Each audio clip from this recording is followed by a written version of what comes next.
안녕하세요, 권호야입니다.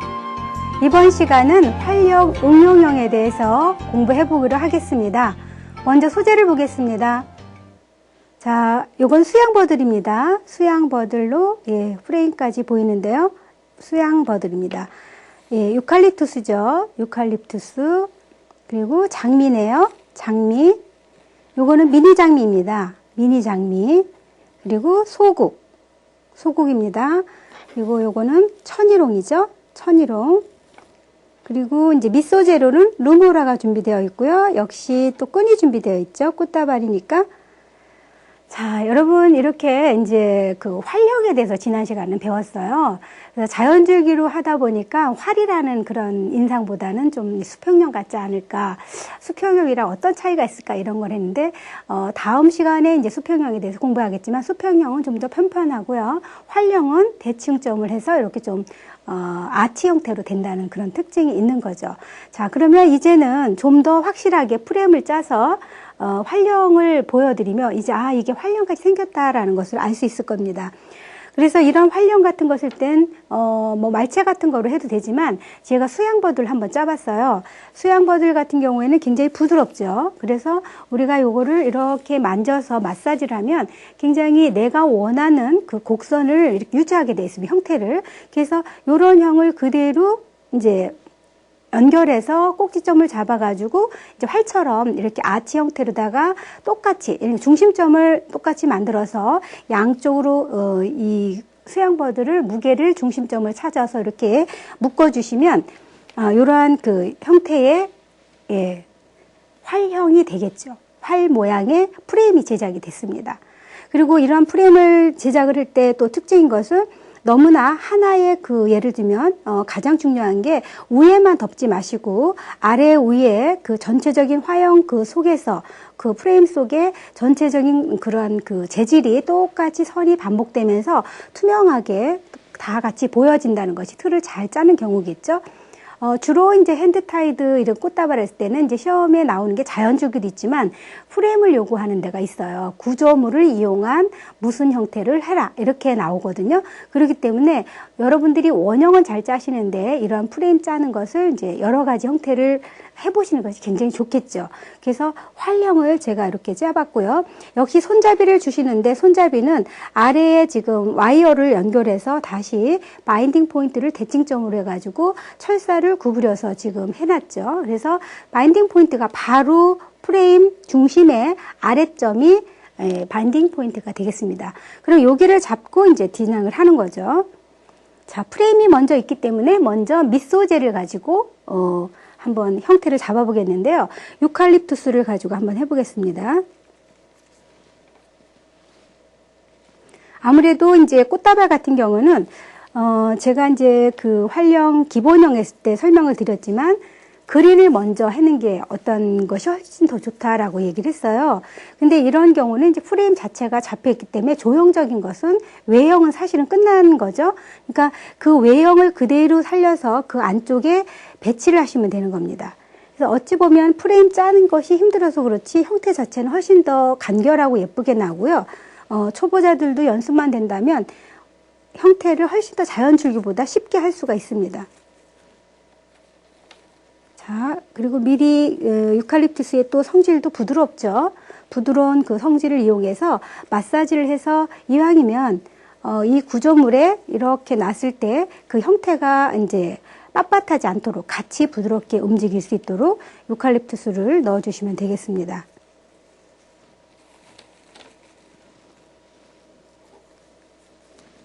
유칼립투스 같은 경우에는 우리가 초생달 형태라는 폭포형이라든지 이럴 때 그 부케 신부화에도 많이 나오죠. 속박이 소재로도 나오고 하는데요.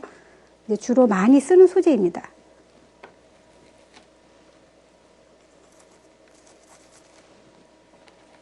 자, 우선 우리가 밑받침을 넣듯이 형태 라인을 설정하고 밑받침을 더 넣어서 보충을 하는 것처럼 지금 유칼립투스를 가지고 이제 속박이를 하고 있는 경우죠. 속박이를 하되 중심만 놓지 마시고 부드러운 그 라인이 잘 살아있는 속박이죠, 사실은. 그래서 베이스를 전체적인 곡선을 살려서 이렇게 같이 그 프레임을 덮어가면서 속을 채워주시기 바랍니다.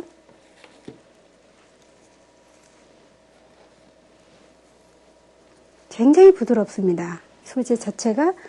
자, 이렇게 해서 이제 말하자면 라인이 설정이 됐고요. 외형이 설정이 됐고 밑받침처럼 베이스를 유칼립투스로 넣었습니다. 이렇게 되면 이제 여기다가 중심꽃을 꽂으면서 형태를 완성하면 되겠죠. 자, 오늘의 중심꽃은 장미가 되겠습니다. 장미를 중심부터 넣어주시는데 너무나 이제 우위로 솟구치게 하진 마시고요. 그 구조물의 그 라인 안에서 투명하게 비치면서 해주는 게 이 구조물을 했을 때의 특징이거든요. 높낮이를 하면서 그러면서도 갇혀 있어 보이지 않고 자유로운 그러한 그 모습들이 세 장 안에 편안하게 누워 있는 그런 모습처럼 잘 표현을 해줘야 되는 겁니다. 자, 중심을 바탕으로 해서 중심선에서 나선형으로 배치를 하게 되겠습니다.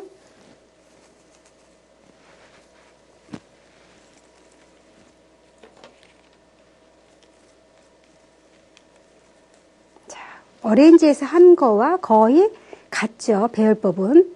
어레인지에서는 방사로 프로랄품에 꽂는 것이고요. 핸드타이드 꽃다발은 방사 표현을 자연주기가 있기 때문에 그 이면까지도 돌아가기 때문에 나선형으로 배치될 수밖에 없고요. 그 차이입니다. 자, 이런 식으로 해서 장미를 중심꽃을 한번 넣었고요. 자, 여기에 보면은 이렇게 배치가 되어 있습니다. 자, 그런 다음에 그린 소국이 있는데요. 그린 소국을 여기 보면은 그린 소국의 그 화형이 좀 예쁘게 생겼습니다. 동글동글하게 해서 채워주는 형태도 되고 해서 중심 부분에 조금 더 색을 보완하면서 넣겠습니다.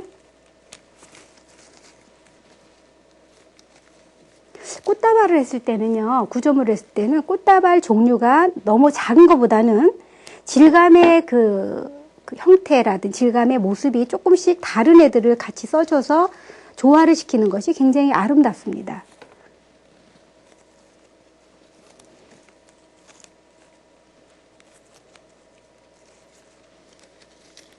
자, 이런 식으로 해서 색상이 그린의 그 소국의 컬러와 질감이 들어가니까 아주 더 사랑스럽죠?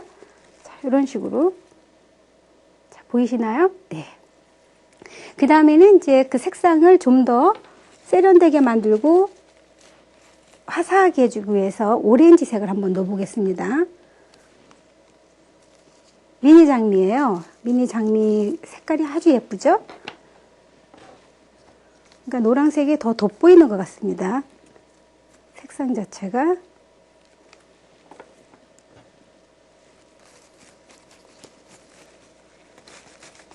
주로 이제 장미색을 정해주는 경우도 있지만 무슨 계열 이렇게 얘기했을 거예요. 그랬을 때 여러분들이 색상을 준비한 소재 컬러를 준비하는 그런 것들도 굉장히 점수에 많이 들어갑니다. 그래서 어느 색과 어느 색을 썼을 때 그리고 똑같은 만약에 종류의 그 장미나 국화나 이런 것이라도 어떤 질감과 어떤 질감의 그 꽃을 준비했을 때가 훨씬 더 예쁘더라 하는 것은 사보고 준비해서 만져봐야 되겠죠, 아무래도.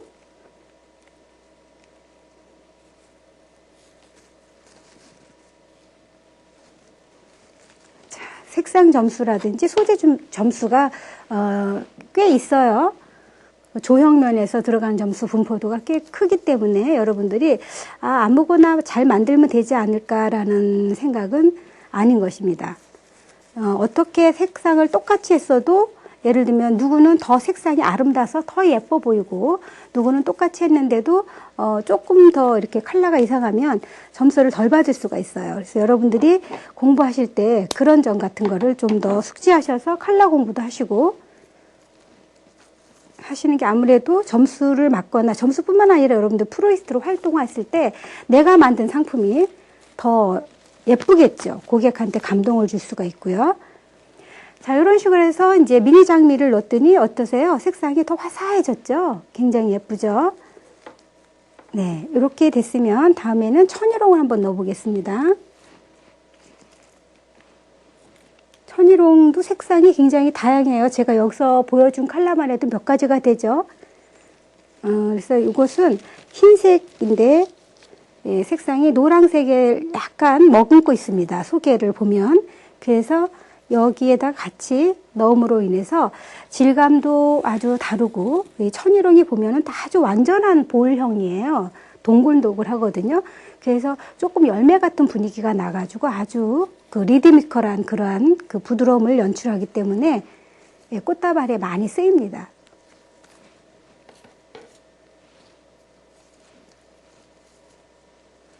어찌 보면 무채색이라고 볼 수가 있는데 이 색이 들어감으로 해서 뭔가 좀 더 색상이 완화되고 전체를 조화롭게 하는 그러한 매력이 있죠.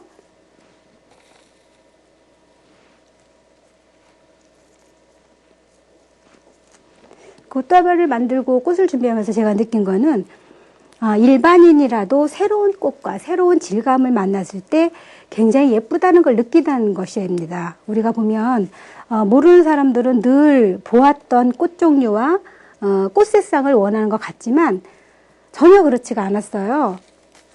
좀 더 새로운 꽃, 새로운 컬러와 새로운 질감의 신종을 보면 굉장히 예쁘고 너무너무 세련됐다는 그런 그 일반인들의 시각을 저도 느꼈는데, 그래서 여러분들이 고정관념을 깨시고 자꾸자꾸 꽃시장에 나가셔서 새로운 꽃들, 내가 안 써봤던 꽃들을 시도해 보시는 것이, 만약에 이제 여러분들이 상점을 갖고 있거나 플라워샵을 갖고 있으면 한번 시도해 보세요.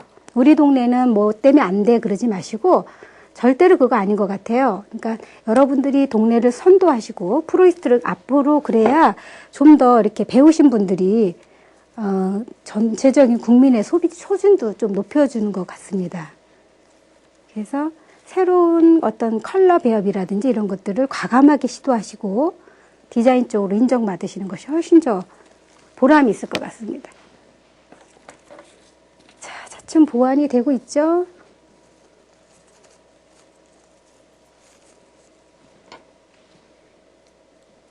구조물 속에 들어가는 건 약간 좀 꺾였다 해더라도 형태가 보정이 되기 때문에 구조물에서 서 있으면 상관이 없습니다. 자, 이런 식으로 준비한 소재가 지금 다 들어갔고요. 자, 형태가 이렇게 완성이 됐는데요. 자, 이제 마무리를 해보겠습니다. 역시 여기에서는 큰 잎 소재가 없었기 때문에 구조물 바깥에 외관이 지금 다 보일 수 있거든요. 이렇게 보이기 때문에 아무래도 마무리가 덜 돼 보이죠.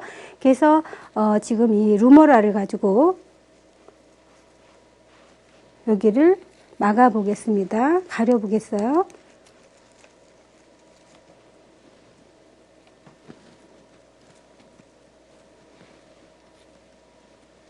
아무래도 이렇게 완벽하게 해주면 뭐 소비자들도 굉장히 좋겠죠. 그래서 여러분들은 시험에 앞서 이 플로리스트를 왜 하는지, 왜 그 자격증을 왜 따야 되는지 그런 것들을 좀 더 직업관을 가지고 생각해 보시면서 이 꽃을 소중히 다루셨으면 하는 바람입니다. 화훼장식 기능사만 붙고 그냥 면허증으로만 두시는 것보다는 내가 활동할 수 있는 분들이 뭐 따야 되겠죠, 아무래도. 자, 이렇게 뒤에까지 이렇게 깨끗하게 마무리가 됐죠. 자, 여기서 이제 묶어 보겠습니다. 구조물이 있을 때는 아무래도 바인딩 포인트를 잡는 게 좀 더 편하고 형태가 완성되기도 편하죠. 자연줄기를 했을 땐 잘못하면은 올라갈 수 있고 힘들다고 했는데요. 아무래도 묶어주기는 훨씬 더 이렇게 편할 것 같아요. 고정하기는. 그래서 이렇게 놓고 다시 한번 단단하게 묶어줍니다. 자, 역시 여기서도 똑같이 줄기를 아주 날카롭게 자르는 거 잊지 마시고요.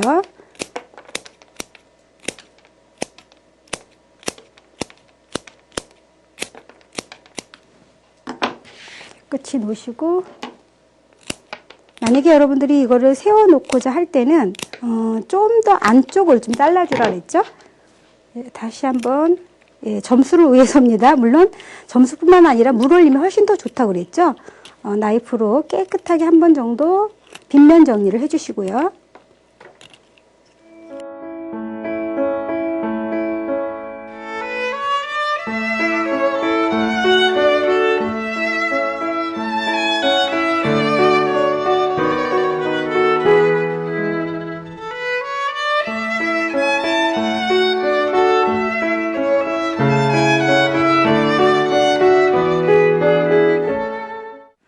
자, 오늘 이렇게 해서 이제 수업을 마치겠습니다. 여기 보시면, 여기를 밑면을 잘 자르셔서, 물론 세워놔도 되고, 안 세워놔도 그것이 점수에 상관이 없지만, 여러분들이 세워놔서 점수를 이렇게 우리 평가하는 사람들이 보기가 훨씬 더 쉽게 해주시면 좋겠죠. 그래서 좀 더 날카롭게 세우는 방법도 연습을 통해서 해주시면 좋을 것 같습니다. 오늘의 합격 포인트입니다. 예, 역시 이것이 대칭이기 때문에 대칭의 중심점, 바인딩 포인트와 여기 포컬 에리어를 잘 형성하시고 시각적 균형이 이렇게 대칭 균형이 되도록 표현해 주시는 게 좋고요. 일단은 모든 바인딩 포인트 지점이라든지 아니면 나선형으로 생긴 거, 그 다음에 줄기 밑이 깨끗한 거 역시 다 똑같습니다. 자, 오늘 잘 배우셨죠? 저는 다음 주 시간에 다시 뵙겠습니다. 감사합니다.